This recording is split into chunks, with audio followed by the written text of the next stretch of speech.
averses de neige en matinée avant le retour d'un temps un peu plus ensoleillé dans le courant de la journée. Les maxima seront compris entre -3 et 3 degrés. C'est la fin de ce flash. Merci de nous suivre. Très belle matinée.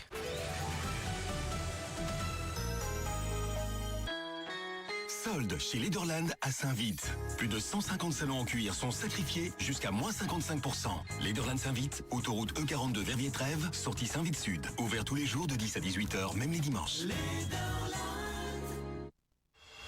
Impact FM, l'inforégion avec Olivier Tomezzoli.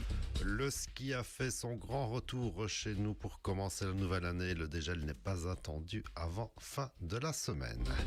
C'est le retour aussi de l'éternel débat autour de l'obligation des pneus hiver chez nous. Jean-Paul Basta, bourgmestre de Malmedy et député wallon, a interpellé le ministre wallon de la Mobilité à ce sujet. Et judiciaire, plus d'une vingtaine de suspects interpellés dans le cadre d'une vaste arnaque à la carte bancaire qui a fait de très nombreuses victimes dans la région ces derniers mois. Lundi 5 janvier, le développement des titres de l'info de l'arrondissement. Présentation Olivier Tomezzoli. Bonjour à tous, on commence avec ce qui a fait l'actu ces derniers jours, le grand retour de la neige évidemment, avec des pistes de ski qui ont pu ouvrir partout sur les hauteurs, dans les Fagnes pour le plus grand bonheur des skieurs d'un jour, des amateurs de luge. Question balade avec les lumières de ce week-end, le paysage était une fois encore exceptionnel sur le toit du pays, même si cette affluence a aussi, comme toujours, causé pas mal de petits problèmes ici et là dans les villages, à Ovifay, Longfay notamment, avec des voitures garées n'importe comment au bord des routes, des promeneurs sur les routes, avec en plus quelques tôles froissées. Bref, les Fagnes attire toujours autant et sur les routes dès les premiers flocons fin de semaine dernière c'était encore par moment la galère à certains endroits, route de Penawem, la montée d'autoroute à Malmedy, dans le Bayon le week-end. Bref, l'éternel débat entre pneus hiver et pneus été a redémarré sur les chapeaux de roue, et cela alors que la toute grande majorité des autochtones prêchent pour une obligation des pneus hiver pour éviter d'être bloqués par les touristes par exemple. C'est aussi une proposition du bourgmestre de Malmedy, Jean-Paul Basta, qui a interpellé le ministre wallon de la Mobilité voici quelques jours déjà.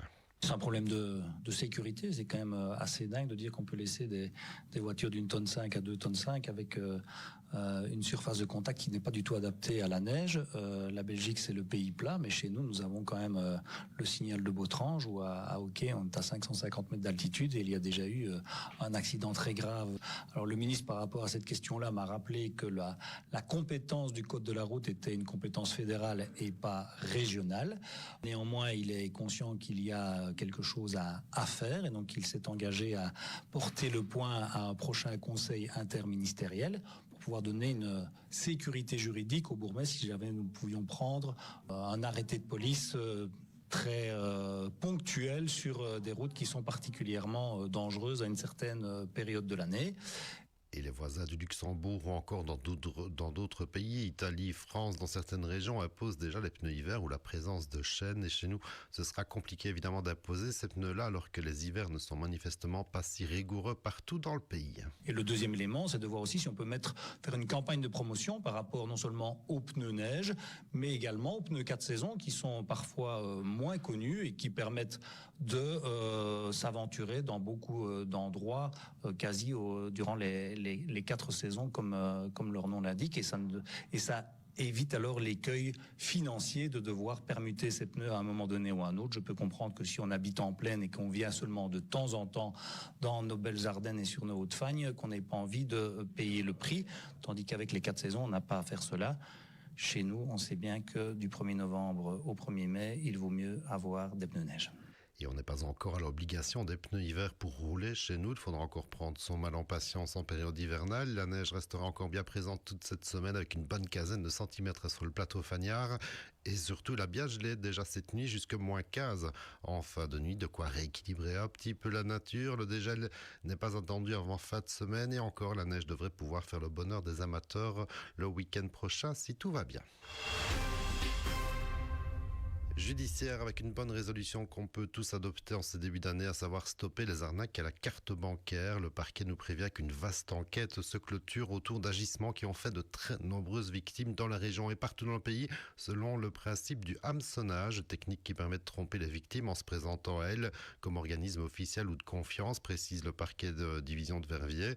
Les voleurs contactaient des titulaires de cartes bancaires dont les données étaient récupérées par les auteurs. Certains suspects allaient même jusqu'à se présenter chez la victime après que celle-ci ait eu un ou plusieurs contacts téléphoniques avec des complices se faisant passer pour des agents de la société Cardstop. Ils récupéraient ainsi parfois les cartes bancaires de façon physique avant de vider les comptes des victimes par des virements, des retraits en cash ou encore des achats massifs.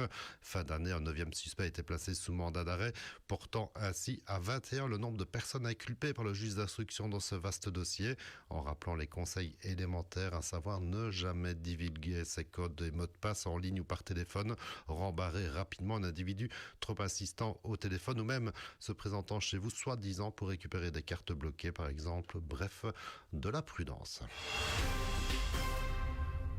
Et enfin, c'est la rentrée des classes, cela dit rentrée dans les écoles, bien entendu, mais aussi dans de nombreux secteurs. Après les vacances de Noël, rentrée politique aussi à différents niveaux, dans les différents parlements. Bref, la vie reprend son cours après la parenthèse des fêtes de fin d'année. Alors, bon début de semaine à toutes, à tous et à demain.